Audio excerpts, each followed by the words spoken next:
New York City crushing hundreds of illegal mopeds and scooters. The NYPD says it's cracking down on people with fake plates and no insurance, saying they are often used in connection with a crime. So criminals are marauding New York City on illegal mopeds, getting away with pretty much everything, as these are getaway vehicles in snatch and grab robberies, lootings, and even daylight burglaries all over town. But while our sanctuary leaders say crushing hundreds of these things makes the city safer, the reality is there are still thousands more of these things out there right now.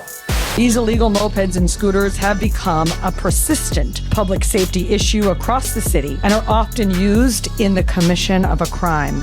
New York City police are searching for a group of men they say are responsible for a series of brazen daylight robberies on mopeds, separate incidents in different parts of the city involving the use of electric scooters to quickly approach victims, strike, and then speed away. Last year we confiscated 180. We're already up to 240 this year. Within about 20 minutes, police pulled over 2 motorcycles on the same road, one which didn't have plates and then another which had a covered plate. Simply owning one of these vehicles is not necessarily illegal, but many of the illegal mopeds and scooters that we seize are unregistered, uninsured, or carrying fake or altered plates. Now, these are the men police are looking for. Altogether, police say they've gotten away with close to $15,000 in jewelry since mid-October. They believe the same thieves targeted at least 8 people across Brooklyn, Queens, and Manhattan. So as New York's leaders spend money the city doesn't have, destroying mopeds that could have been resold, the city's got real problems. And nobody's talking about how every thug in town that just lost their chariot of doom can go out tomorrow, buy another one, steal another one, and the cycle of lawlessness just continues. Because what we're witnessing in New York is a breakdown of law and order to a point where the police are paralyzed, unable to protect the general public from a crime wave that's been growing for years, backed up by sanctuary city laws and a revolving door justice system, which does 2 things. First of all, if you're a criminal and you're in America and you're not supposed to be here and you come here, getting arrested means ICE will not find out about it until you're back out there. And once you're back out there, you don't have a thing to worry about because our revolving door justice system will do everything it can to make sure that whatever crime you're arrested committing, no matter where you're from, does not result in consequences that would deny you your freedom and get you to change your ways. Oh no! But here's where this becomes a real problem. If your city is going to do everything it can to help the bad guys, don't be surprised when the good guys start walking away. Which is exactly what's happening. People are leaving the city and police are leaving the force. And we've got a shortage of officers at a time when the city needs them the most. And every single day police officers quit, criminals continue doing exactly what you're seeing on the screen, just more often. And that brings us to the real reason New York City is entering nightmare territory here. If you're gonna do everything you can to promote lawlessness, what that's gonna do is it's gonna send every other trend in the wrong direction, especially public safety. And trapped in the middle of all this are the law-abiding, whose businesses are getting cleaned out regularly by the same criminals night after night. While if you walk down the street or go to a restaurant, the exact same thing might happen to you because there are armed bandits marauding the streets looking for a quick payday. Because in a city that does not punish crime, it becomes a way of life for some individuals. On top of that, there's something very problematic about this recent moped crushing event that nobody's talking about either. These illegal mopeds and scooters have become a persistent public safety issue across the city and are often used in the commission of a crime. A persistent public safety issue used in the commission of crimes.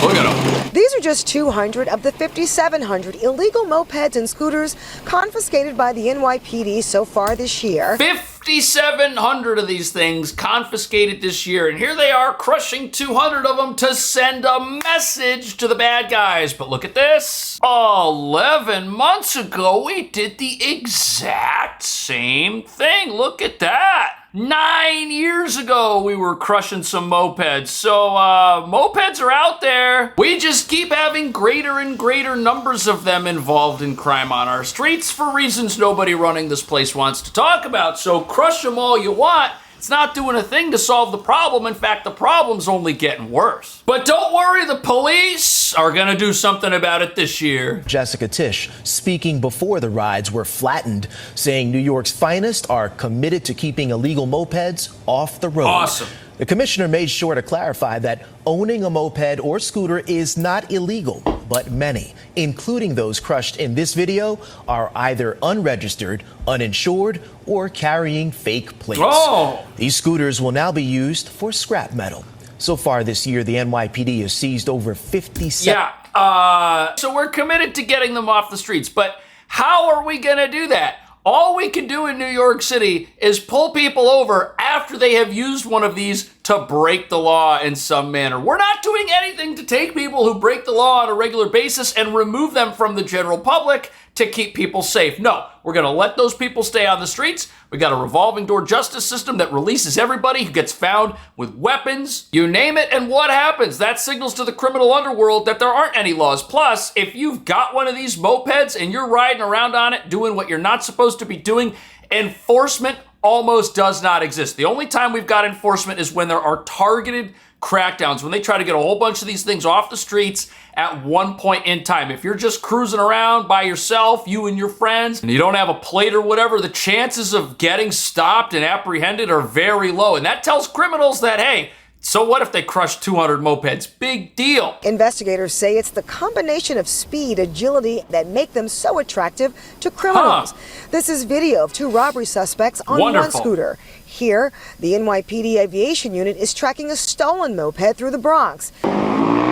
There is a growing issue, and there are young people in particular on these dirt bikes and e-bikes. But why aren't we doing anything about it? If this is a growing issue, and everybody walking down the street is terrified when these things just come barreling down with no plates, no accountability, why don't we want to seize these things and arrest these people? Well, the police aren't really allowed to do that. They're not allowed to go on some sort of police chase and track these things down. In the narrow little streets that we got here in the city, these things can go the wrong way, they could go on the sidewalks, they're all over the place. It's easy for criminals on these to escape, which is why they're so popular in the first place. They can go where a police car can't go, and some of them can go 50, 60 miles an hour. These things move. And here's the thing progressives love to tell us. Progressives, socialists, communists, they love to say, you know what? Minor crimes, let's decriminalize all that stuff. Let's just go after the really bad crimes at the top. That's where we should be really focusing on keeping people safe. But if you allow low levels of lawlessness everywhere, you wind up with moped crime as a byproduct of not policing anything else. This is a city where people are allowed to shoplift, and if they don't steal too much, nothing happens to them because it's a misdemeanor offense. We've got all kinds of people that get arrested for assaulting people, and that ends up being a misdemeanor or downgraded to one when they actually face prosecution. So if people can wander the streets and behave in a reckless, dangerous manner and steal things, you're gonna have mopeds getting stolen. You're gonna have people using them to enable that type of behavior just more frequently and in a greater radius from where a person would be able to walk. So the mopeds aren't the problem. The overall lawlessness is the problem, and that's why we can't police this problem. Nobody's going to jail for other stuff that the mopeds enable. That are literally terrorizing riders and drivers across Staten Island, Richmond Avenue, and Highland Boulevard. Eyewitness News spotting these teens on New Dorp Lane near Highland Boulevard just this afternoon. It's like they just they symmetrically make a circle, and they're preventing cause an accident at any moment because they're going in front of the cars and they're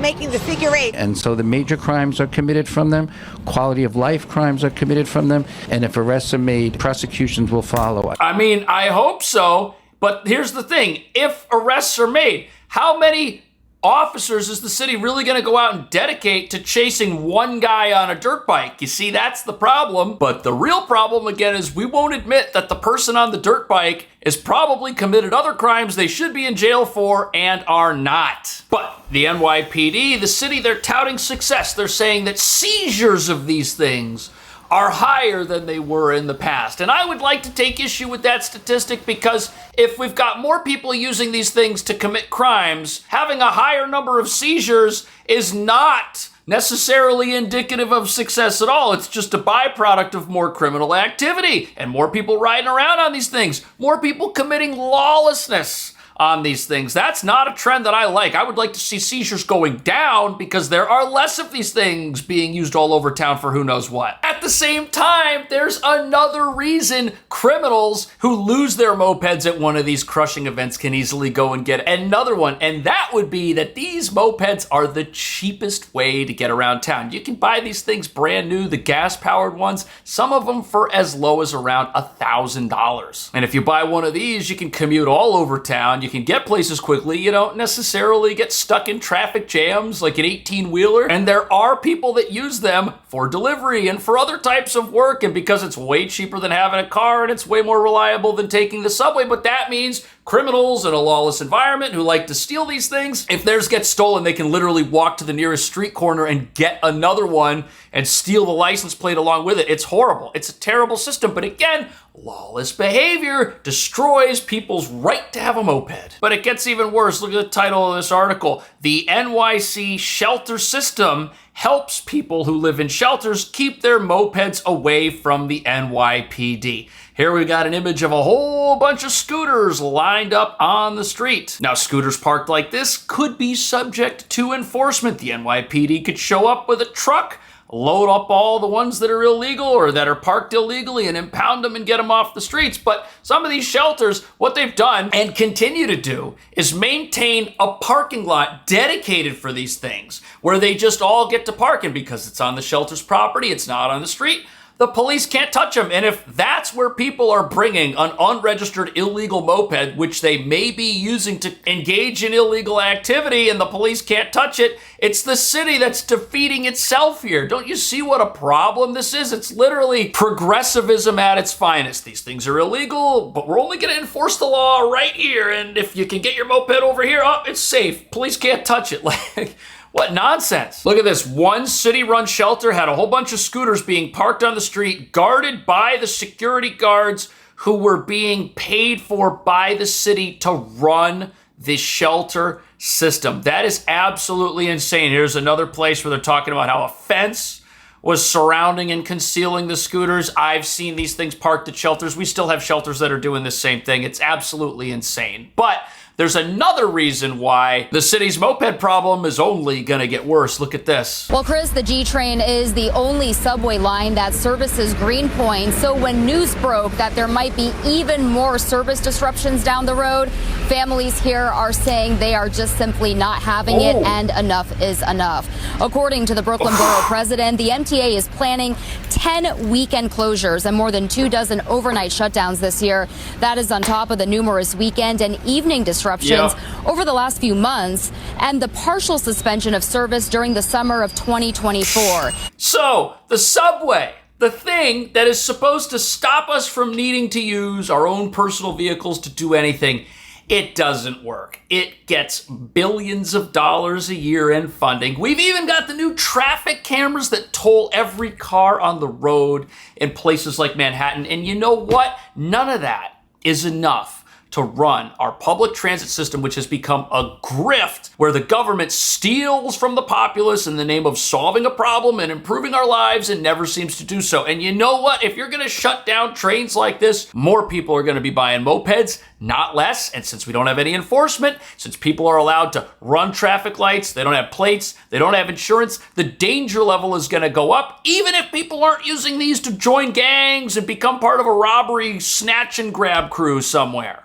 The MTA says the ongoing closures are part of its effort to modernize signals and improve the reliability of subway service, with work expected to wrap in 2027. But business owners and residents say they cannot endure much more and that the constant disruptions and lack of communication are affecting their quality of life. Local affected officials critical of the MTA. So, here we are learning that mopeds everywhere contribute to a lower quality of life. And then we're learning that the alternative that is supposed to make our life better doesn't work, and that also contributes to a lower quality of life. So quality of life in New York is headed in the wrong direction for a whole host of reasons. The streets are dangerous, you can't get down the streets, the transportation systems are broken, and the only thing you can do is to do the one thing that makes the city worse. Get yourself a cheap bike or an e-bike or a moped and take matters into your own hands. Of course, you should obey the law, you should get insurance, you should do all the right things you're supposed to do, but there's people who aren't gonna do that. And the reason that some people aren't gonna do that is because they are gonna see so much criminal activity on our streets that has just become an accepted baseline of life here. People riding around without plates, people going the wrong direction, people breaking traffic laws. They're gonna say, you know what? What's the big deal if I do that too? Nobody seems to care. The police aren't enforcing this. There's people that drive these things right in front of cops and nothing even happens to them. Well, if that's what's gonna happen, if the police are gonna have to turn a blind eye because there's not enough police to deal with rampant lawlessness everywhere, lawlessness is just gonna go up, and you're gonna have the law-abiding who live in a lawless city get sucked into this. We'll be holding a news conference at noon today demanding the agency limit all future shutdowns to overnight hours and speed up the pace of their work. We have reached out to the MTA for comment and for a comprehensive list of closures for the remainder of this year and are still waiting to hear back. Reporting live from Green. Because they don't know what they're gonna have to close next. The subway system is such a disaster that people will do anything they can not to use it. And they wonder why ridership isn't going up. Well, if you're gonna decrease the service on something and you're gonna do everything you can in this city to promote things like bike lanes and green transportation, don't be surprised when the general public goes out there and starts buying e-bikes and mopeds, because that's the only way to get places. You see, the city is contributing to this surge in mopeds, which nobody likes, which everybody complains about, which people don't even like riding. These things are unsafe. You can't ride them in the rain safely. You get soaked. It's a mess. It's another quality of life hit that people who use these things have to put up with. But if that's the only way you can get to work, what are you supposed to do? At the same time, every progressive initiative for getting these things off the streets has failed. They introduced laws a few years ago that required every single one of these mopeds that gets sold to be registered at the point of sale. But what does that matter if it's going to get registered and then never insured? What does that matter if it's going to get registered and insured and then stolen by somebody else who becomes the new owner because they're a criminal, and then that thing is employed for other purposes? The way to fix this is very simple. Every single time an illegal moped is spotted, wherever it is, if it's parked and there's no plate, or the plate doesn't match the vehicle, or the vehicle's uninsured, get that thing off the street. The city should be driving around with these paddy wagons collecting these things. That would get rid of them, and then resell them. Don't crush them at all. Instead of impounding them and then putting them up for a photo op, sell all of them. And this is what's so stupid about this. They don't resell them, but they are in possession of them. Instead, they crush them, they recycle them, but they keep coming back. People keep buying new ones. At least the city could get its own money back. If it can't operate the subways efficiently, why not just resell the mopeds that are confiscated for rock bottom prices and get back something for your trouble? Here we are dealing with an affordability crisis, and we can enforce the law and help people live more affordably at the exact same time, but we don't want to do it. What do you think about that? What should be done about these mopeds? Should people be arrested? Should they spend time in jail if they break the law on one of these things? Would that get people to think twice? I think it would. See you in the next video.